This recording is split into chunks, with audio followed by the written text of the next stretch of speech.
We are live for the second session, and I think I should turn these. I think this should be better. No, this is better. I was just trying to figure this out. Okay, so this is session number 2, and the discussion would be around the DAOs, and particularly we'll be focusing on the revenue collection and revenue collection in terms of understanding the NFTs and perhaps why NFT and copyright law is like, so NFT and copyright law are married to each other. So this is something we wish to discuss, and I'll walk you through some input data taglines which can be utilized to create, or perhaps the way these protocols are supposed to work, and they are working in synchronicity, is at the apex of it we have DAOs. So the apex is all around the DAOs, and that is kind of a justice league, and this justice league takes care of the other aspects and makes sure that the candidates who are part of this protocol in terms of different cores, so everybody cannot be part of the main core, there has to be segregation. And here the candidates are not that you pay fiat currency, it is basically you are supposed to perform tasks. Once you are performing these tasks, attain a goal, in lieu of that you get these I would say USDT, and that USDT itself is not that only the coding process, but it can be generated in multiple ways. ICOs can be done in multiple ways. So that's the focus area for today. So I'll start in a while, but I've given you the basic landscape of what we wish to discuss today. So I'm putting myself on mute right now.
Okay, so we are going to focus on the social aspect.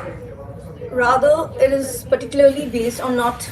Okay, there are a couple of models which are ongoing in terms of utilizing the portal of internet to execute and get more candidates on platform.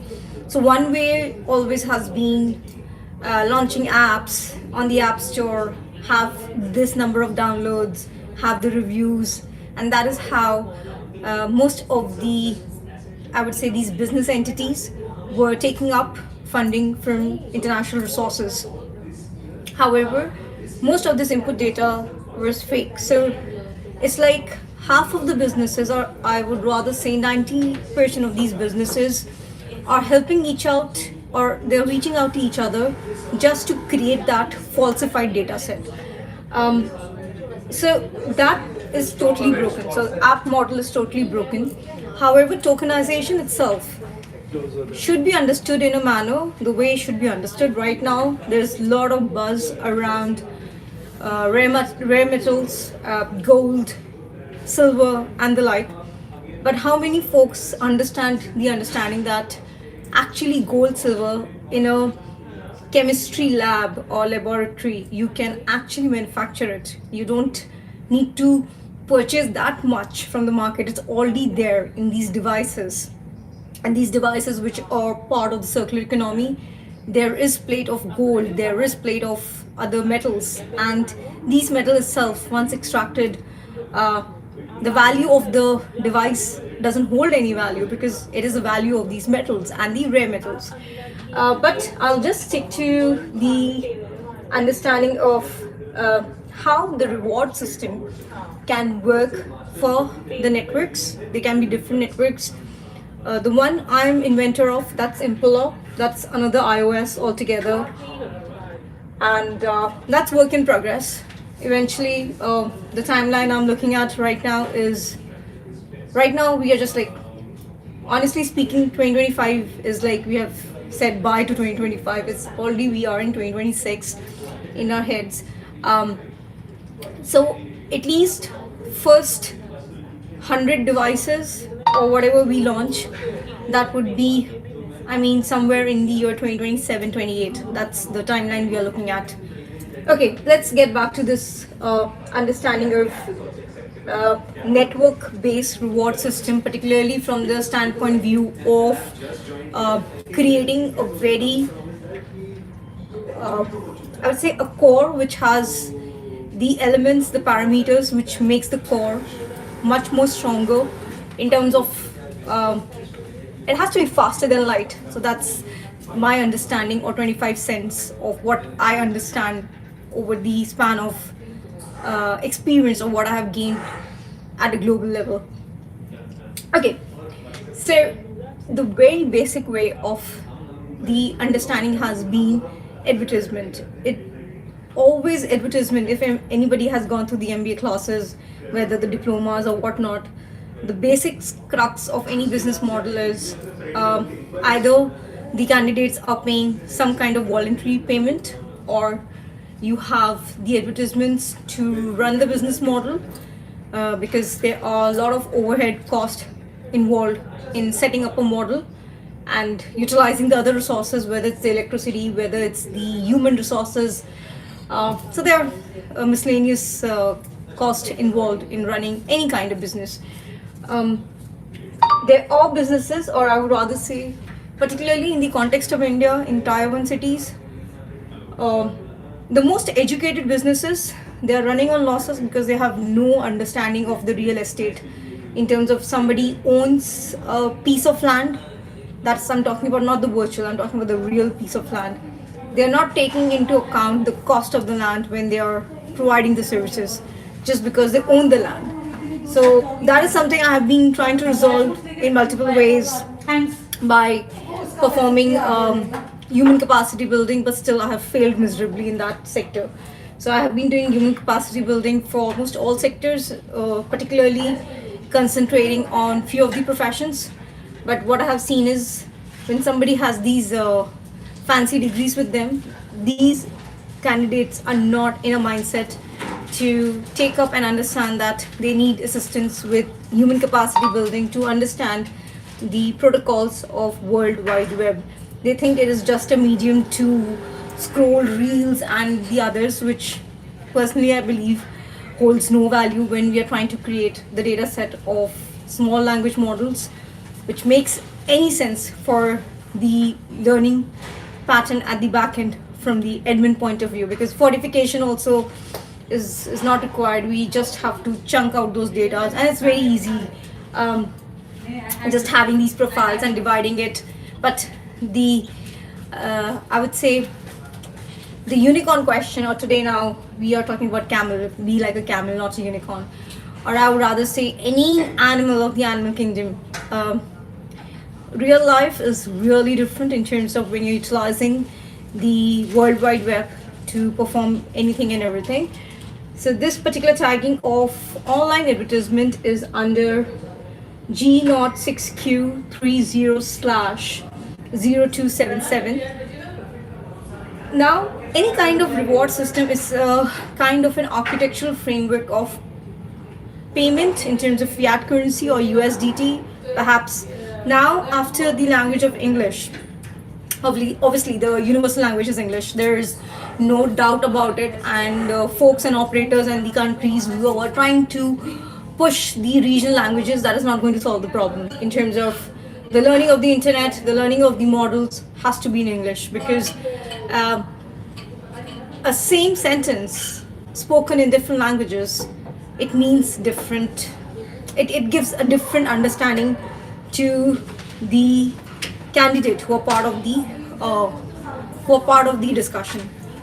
Why I say so? Because I'm a polyglot. I understand and speak multiple languages, and when I do the conversion of that particular sentence, then it makes a lot of difference in terms of what was being conveyed at the first instance itself. So what is important when you're doing human capacity building is you have to be an observer, rather than somebody who is just on the other end blabbering about anything and everything. That doesn't make sense as far the discussion is concerned, because in the new world order a lot has changed, so a lot of the resources has to go into understanding the viewpoint of what will work and what won't work, and only certain things are going to work, at least in the short span of time. So for this payment architecture and protocols, we have the networking of electronic wallets, electronic transfer of, or I'll say coded transfer of something called, in terms of, I would say service fees. That sounds fancy. That is G06Q20/36. Then we have with us referral-reward system, which is G06Q30/0214. One thing which I feel is very important is being dynamic rather than personalized. The candidate over the internet should be rewarded according to what the candidate is bringing to this ecosystem or ethos of the internet. Because it's not that you have to ping into an IP address and that's where you start the ownership. No. Internet doesn't belong to any one country. It is a very well-established protocols, and well-established nodes in the protocol know that what role play they have developed or played over the years just to, I would say, build those layers of the stacks. So that's one reason I am someone who understands these protocols very well, because I was, and I am, and I would be in the stacks creating those protocols in terms of whatever I have done in the telecommunication sector or the communication network sector, and that too almost 2 decades back. So now we are seeing the fruits, so it's very easy to even pinpoint what's ongoing, because that data set or that framework building work was performed by nodes like us. That being said, let's so another one is the electronic fund transfer, which is known as EFT. That is G06Q20/10. Okay, how does this work? Seems to be simple at the outset, but let's see.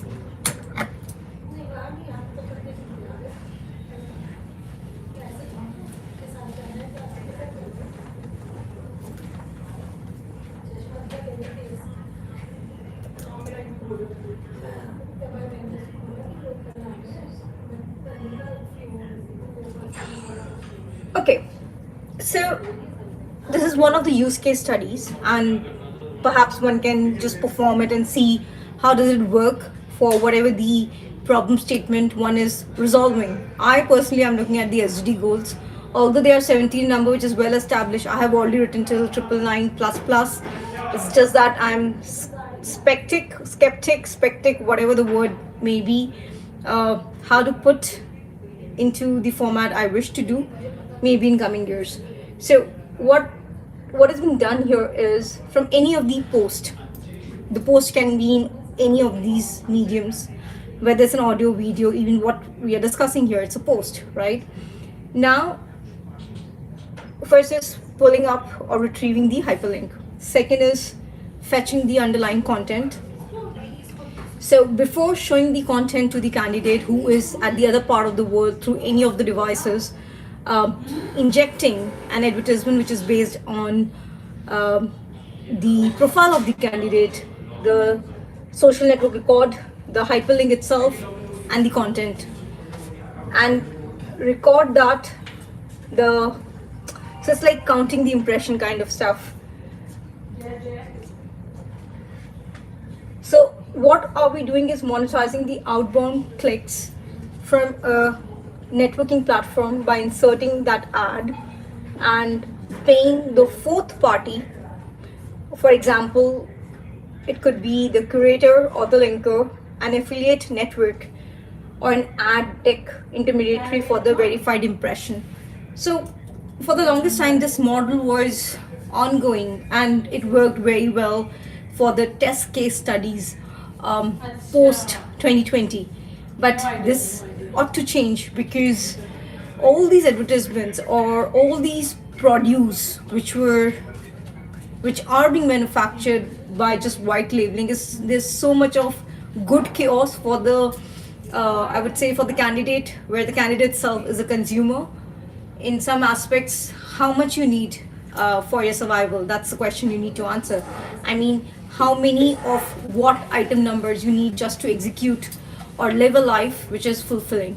So that's a question mark at the same point of time, a pain point, because there's a lot of backlog in terms of whatever has been produced, and there's no customer for that particular produce. And that is one reason having a business which is very virtual in nature and it doesn't need any kind of storage, those business models work at any given point of time, in yesteryears also, today also, and future also. It's just that the point of contention here is, what are you willing to sacrifice in terms of what you wish to achieve? In this particular case now, okay,